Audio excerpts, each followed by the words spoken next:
Hello guys, good afternoon. Ito yung ating ulam ngayon, pritong isda. At nilagyan ko ng zucchini. Ay, kahit anong gulay, crispy na rin. Ayan guys. So, ayan yung isda.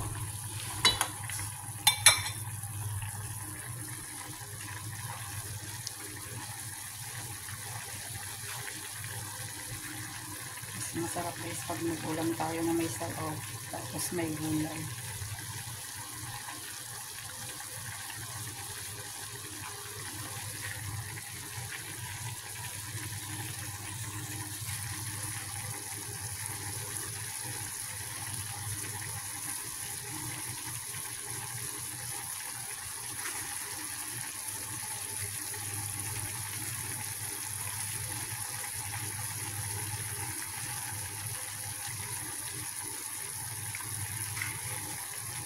Guys, gutom na si Inday kasi pagod ako simula kanina umaga guys.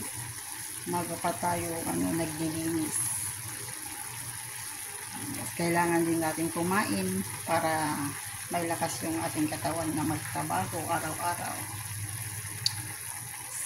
Tsaga-tsaga lang guys, buhay ng isang OFW, ganyan yung buhay natin bilang nanay. Gagawin ang lahat para sa ating pamilya sa Pinas. Then guys, kakain na tayo guys, malapit na. Thank you for watching. Please don't forget to click subscribe my YouTube channel, Gabrieta 11 Vlog. Thank you for watching. Keep safe everyone. Bye bye. Bless Sunday everyone. Love you all guys. Thank you.